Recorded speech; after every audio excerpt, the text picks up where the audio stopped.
So today I'm going to be doing the mid-year freak-out tag. This is one of my favorite tags to do. I just love doing a mid-year check-in and kind of see what type of books I'm reading, if I'm enjoying them, and kind of reflect on my reading year. I just love doing this type of things. And also it's currently very hot here in Spain, so I'm going to be fanning myself quite a lot throughout this video. Okay, the first question is best book you've read so far in 2022. This one for me, it's so easy to answer. Romantic Outlaws by Charlotte Gordon. I completely fell in love with this book when I read it. I've always been someone that loves reading memoirs and biographies, and going into this book, I honestly didn't know a lot about Mary Shelley, and I didn't know anything at all about Mary Wollstonecraft. And this book is about the extraordinary lives of Mary Wollstonecraft and Mary Shelley. Mary Shelley is the author of Frankenstein, and Mary Wollstonecraft is the mother of Mary Shelley, but she's also an author of her own. She wrote a lot about feminism in the 18th century. Obviously, her idea of feminism is very outdated, but at the time it was very revolutionary. So reading about the lives of these two women, gosh, I have this vivid memory of reading this book during autumn and winter in my living room with my cup of tea and just listening to classical music. My mom was also reading another book. It was cold outside and I was with my blanket reading this book. There's so many good memories with this book. I completely adore it.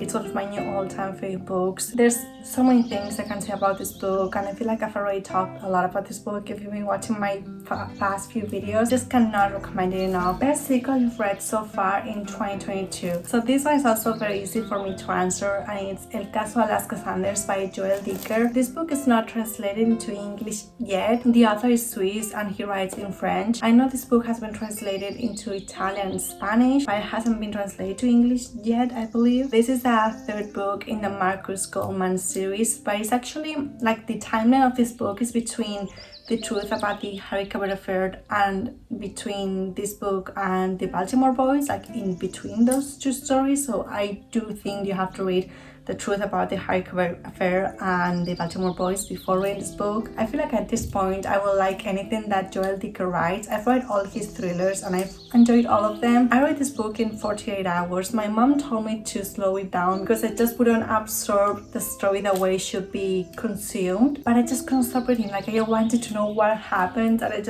his thrillers are so good in my opinion. So if you haven't read any Joël Dicker books, I would recommend doing so. A new release you haven't read yet but want to. The first one is Gallant by Schwab. I bought this book the day it came out. I actually read half of the book, but I DNF'd it for the time being. This book is YA, but it reads like a middle grade. I know a lot of people say this, but it's true. I don't know, I'm just not used to reading middle grades, so I was expecting a very spooky horror read, and it's not. It is atmospheric and you do get into the darkness of the story, but that being said, I was going to this book with different expectations. I think that now that I know what the book is actually, about, I think I will enjoy it more. Maybe I will go into the book with different expectations. I am going to read this book again from the very beginning and go through the entire book, maybe in one sitting, because I think maybe that way I will enjoy the book even more. And then the next one is The Daughter of Dr. Moreau by Silvia Moreno-Garcia. This will be my third Silvia Moreno-Garcia. Mexican Gothic is such an amazing book.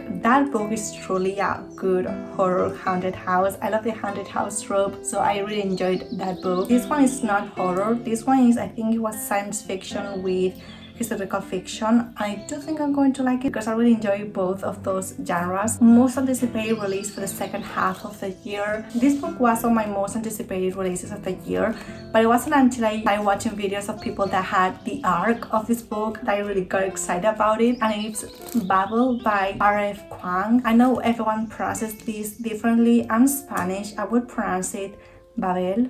In my mind I still say Babel because it's the way I pronounce it, but Babel, I don't know, honestly. I have a hard time pronouncing words as it is in English, so now that there's two different accents, I cannot do it. I have my Spanish accent and that's about it. I've been wanting to read the Poppy World trilogy for the longest time, but people say it's very gruesome and the scenes are very graphic, and I'm someone that cannot really deal with that very easily, so I've been putting it off for the longest time. In this book, so far, no one has mentioned very severe trigger warnings, so I'm excited to read it. I know Ashley from A Fairy Through Fiction completely adored this book. Honestly, now that I'm talking about it, I'm just getting even more excited to read it because the Dark Academia book set in Oxford is just everything that I want to read about, honestly. Then moving on to my biggest disappointment. This one was very easy for me to write down, and it's Sida by Maria Dueñas.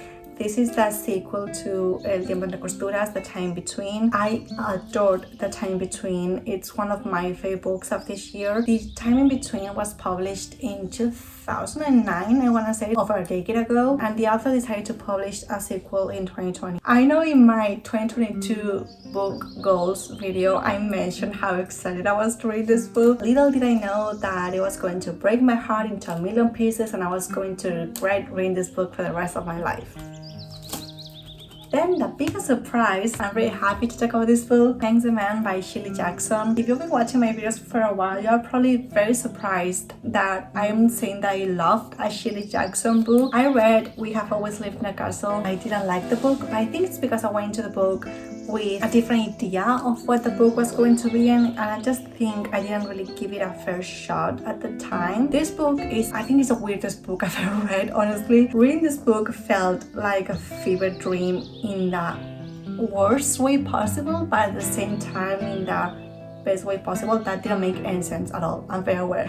I saw this book at the bookstore and it says that this book is inspired by the unsolved disappearance of a female college student near Shirley Jackson's home. I searched that case online and it's a cold case. No one knows what happened. There's like some hypothesis of what could have happened, but it's a cold case. So I was, intrigued to see how Shirley Jackson was going to write a book inspired by that story. It's one of my new all-time favorite books. It's a book that I'm going to start recommending to everyone. Well, maybe not to everyone because this is not a book for everyone, but it's truly such a good book. Now I do want to read We Have Always Lived in a Castle because I know I'm going to see the book with a different perspective, and I am going to read all her books because I truly think that I'm going to enjoy all of them. And the next question is connected to this one, and it's very new author, debuted or new to you. And I'm going to say Shirley Jackson. I think she is one of my new favorite authors. I've only read 2 books, so maybe I shouldn't say that. I think I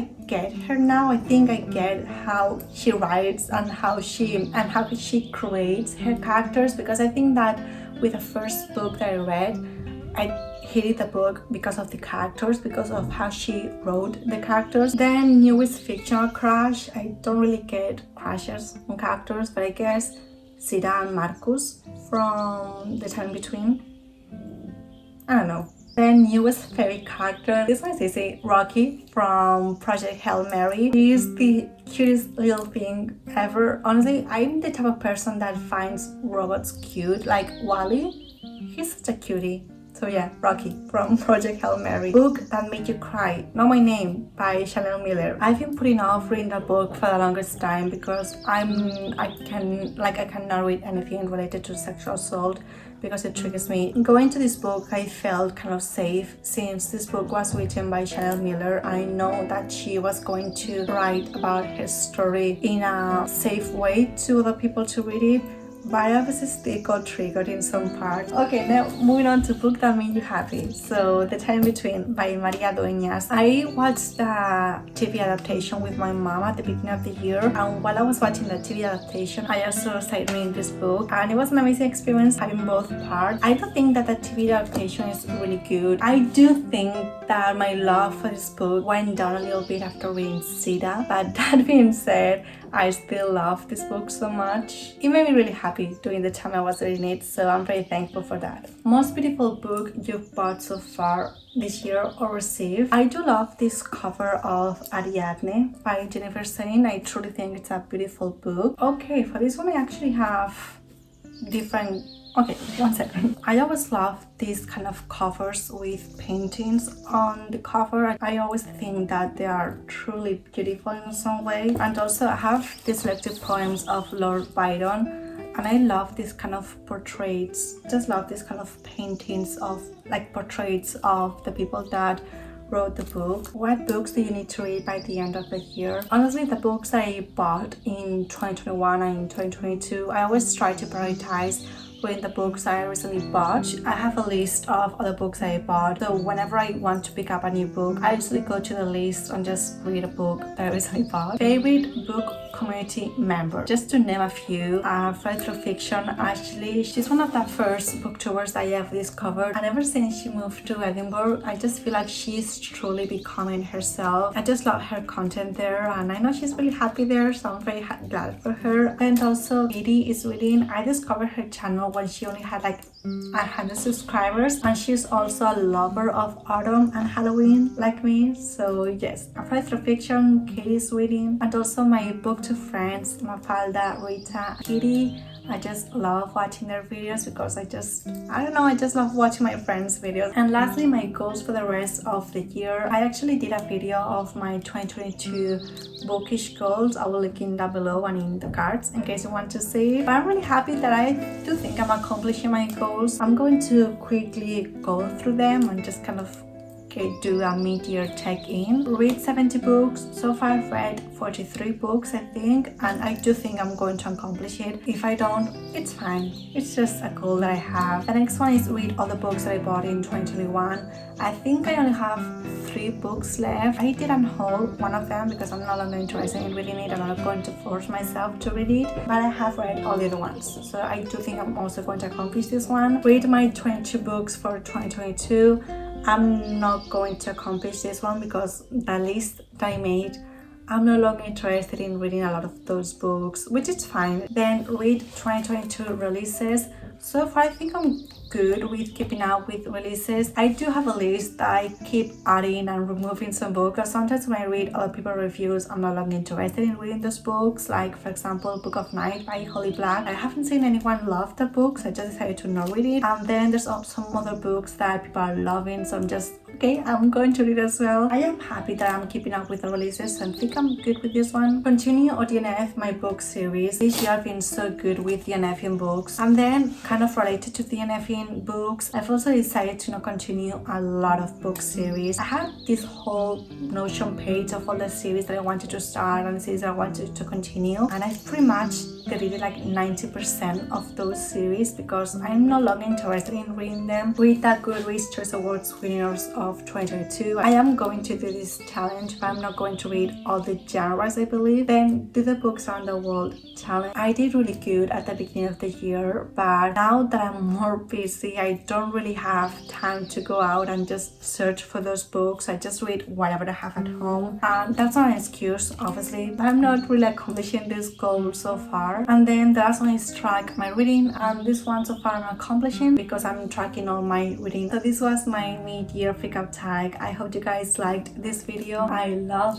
doing this video so much, so hopefully you also enjoyed watching the video. Have a very nice day, week, and rest of the summer, and I will see you very soon. Bye.